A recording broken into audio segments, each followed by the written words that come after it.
I'm gonna see if I can get this gas tank removed so I can clean it, and then we'll go through the rest of the fuel delivery system.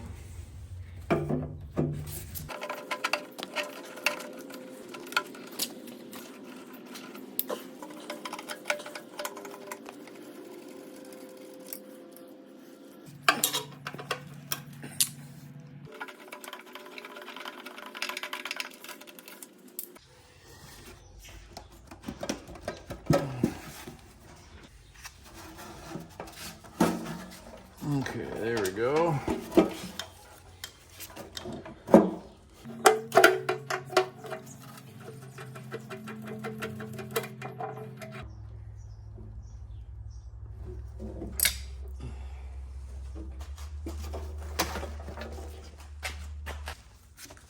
Well, the gas tank isn't completely dry like I thought it was. Got a little bit of fuel dribbling out the drain there.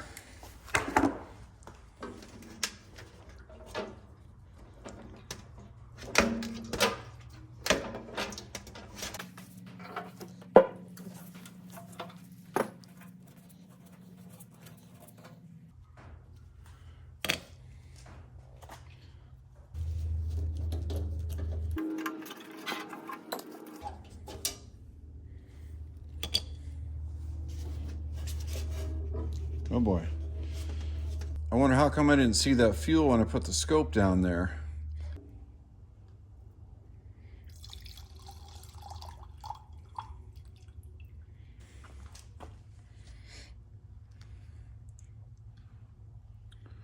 Actually, it doesn't look that bad. There's a screen in the neck right here that you can take out.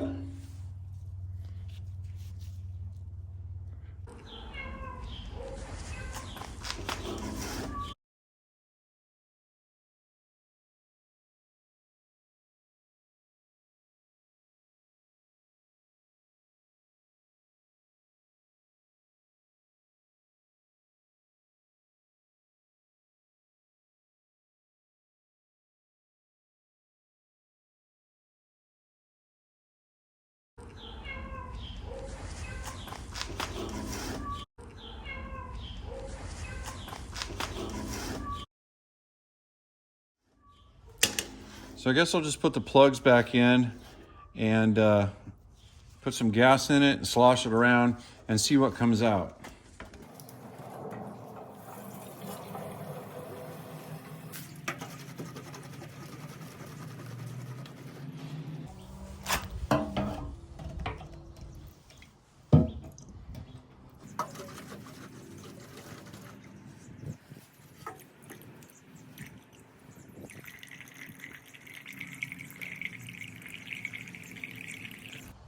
Well, that is some clean gas. There's no rust, there's no dirt. So the inside of the tank must be relatively clean. So I think I'll just reinstall the fuel tank and proceed on to the sediment bowl and the fuel pump. It actually is nice to have a drain plug on the bottom of the fuel tank, just in case you want to drain it for storage or for any other reason. Makes it nice and easy. All right, we're going to put this plug back in. A little gas oil on the threads.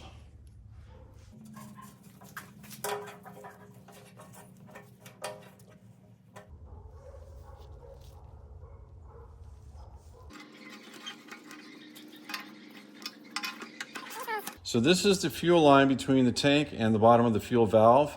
I took it off just to inspect it. And believe it or not, this thing was completely jammed up and blocked. I spent probably, 15 minutes clearing the blockage through this whole line. It's nice and clear now. Besides the valve itself, next in line is the sediment bowl. I just got the bowl removed. It still had fuel in it. And we'll see what this looks like.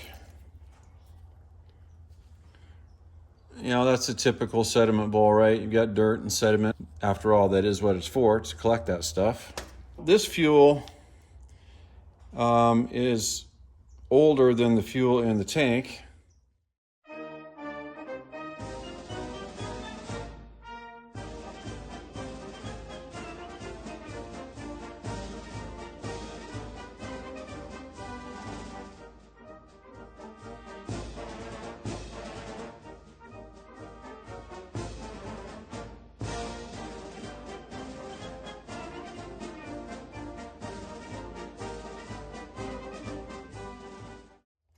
All right, so I'm gonna get the bowl cleaned out and get that reinstalled, inspect the valve, and then we'll move on to the fuel pump.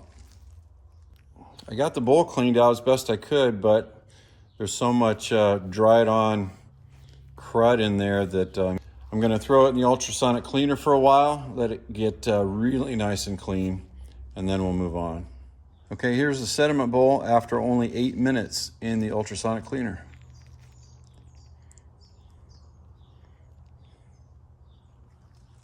All right, now I'm gonna check the fuel valve.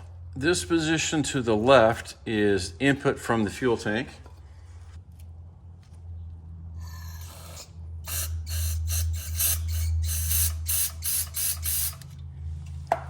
Did you see that in the sediment bowl? Watch this again.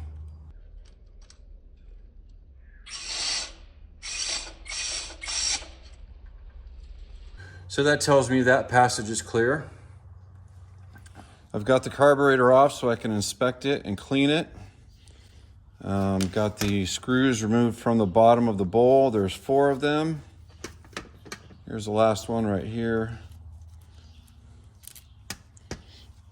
So we'll see if this bowl will pop off.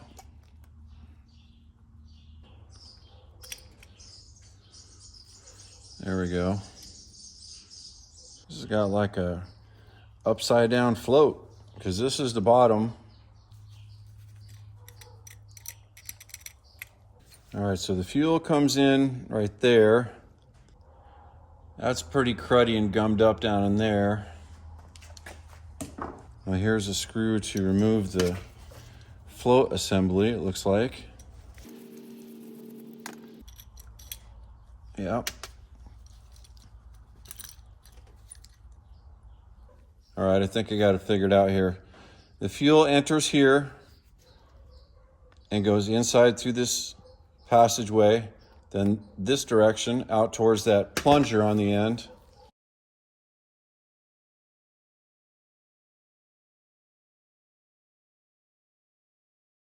So that plunger is essentially like the needle and seat on a more typical carburetor.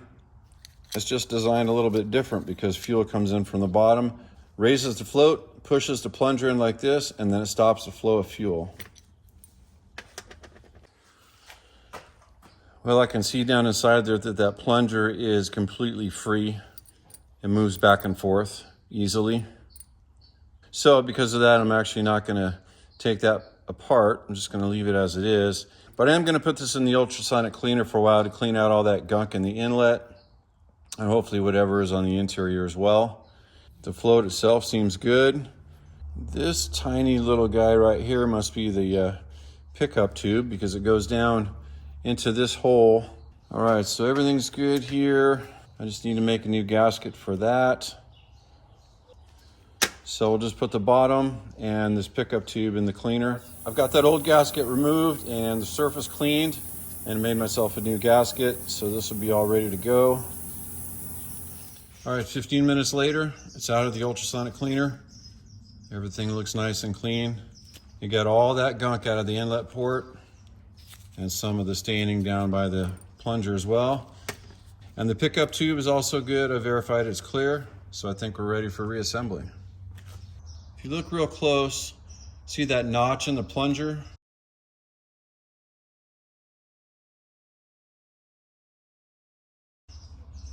That's where that goes. It fits right in that notch. The pin goes back. And by the way, most of the components on this generator are made of aluminum, including the body of this carburetor here. All right, so I've got the carburetor reinstalled, the fuel tank and the fuel line, sediment bowl. For now, I'm just gonna leave the fuel pump alone. I don't wanna run the risk of accidentally damaging something if I take it apart to inspect it. So first I'm gonna see if it works. If it does, great. If not, then I'll go ahead and take it apart and see if I can fix it. This is the bottom of the air filter housing. This lever here slides back and forth. And in the far left position, it opens up this hole right now, which is just fresh air. But if you move it to that position, then it blocks the fresh air. And then it's getting air from this tube here, which runs down to the bottom of the crankcase somewhere.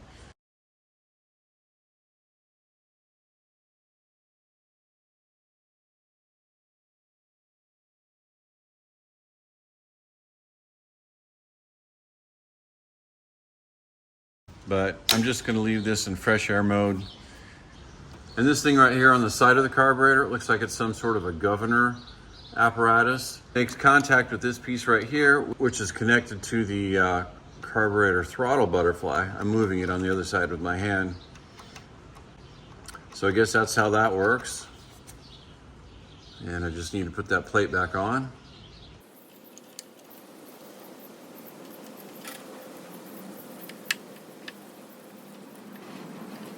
I cleaned the old air filter and I'm gonna reuse it. Looks like it's in decent condition.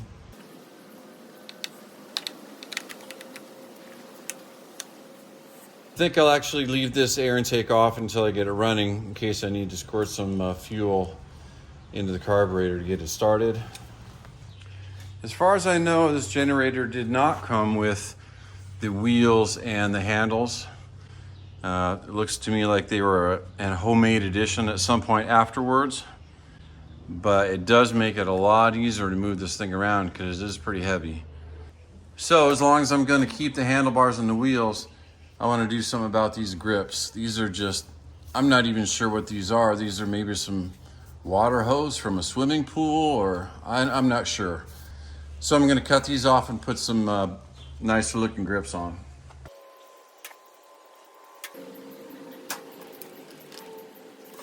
These are just cheap rubber grips, but I like them.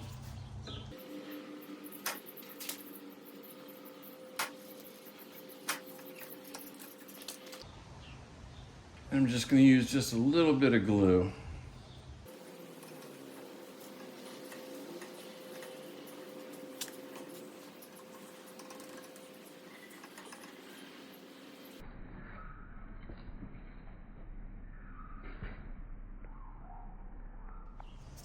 Okay, I want to put some fuel in it. We'll check the system for leaks, and then we'll try to fire it up, see what happens.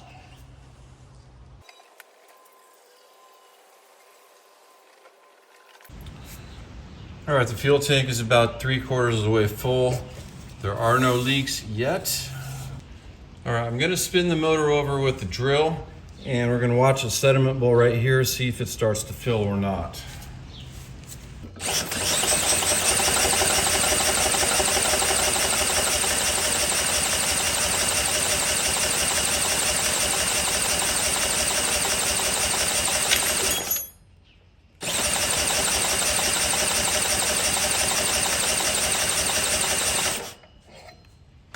Okay, good. The sediment bowl filled up. Actually, before I start it, if I remove this main mix needle, we should get fuel spilling out right here, which would indicate that the carburetor is getting fuel from the system. Nothing yet. So that means that I need to crank it over some more, or the fuel pump isn't pumping gas into the carburetor.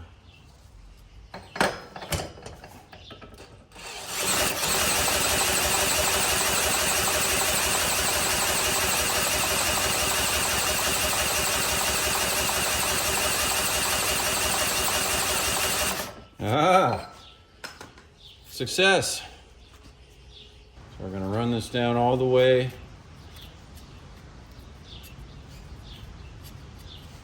And then back it out. 1/2, one full, and about another half. Okay, now I think we're ready to fire it up.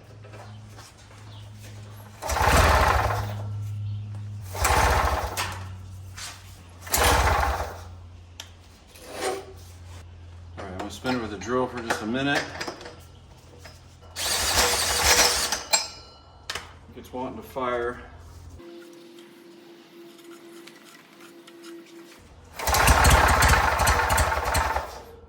A little more throttle.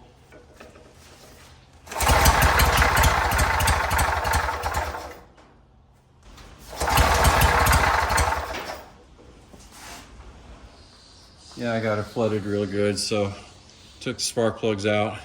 See how wet that is?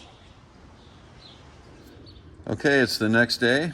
I got it to run just a little bit there, those 3 times I pulled it, and then it flooded out and I couldn't get it started again. So the first thing I'm gonna try is to turn this main mix needle in and lean out the mixture.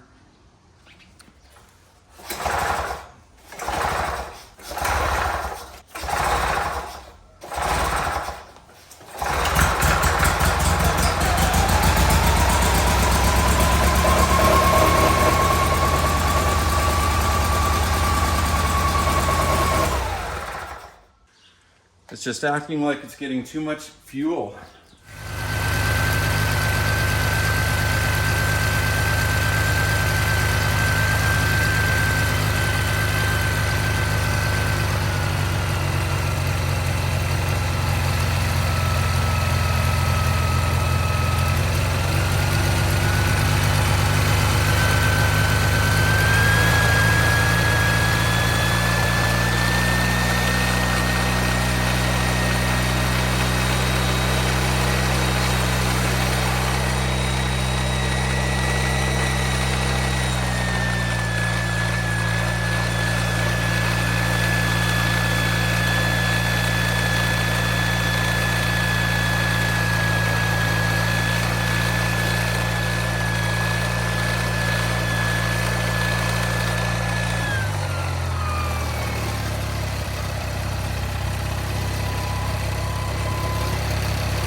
Great. It took me a while to figure out that flooding issue, and it ended up being the float. That plunger must have been stuck. I don't know, it was moving freely when I had the carburetor apart and cleaned it. But you know that trick where you take a small hammer and tap on the carburetor housing near the needle and seat? That actually worked. So that was nice that I didn't have to take the carburetor back off again, because that's kind of a pain in the neck. And just for fun, we'll try a warm start. Should start right back up.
All right, so that's good news. It is now running off of its own fuel.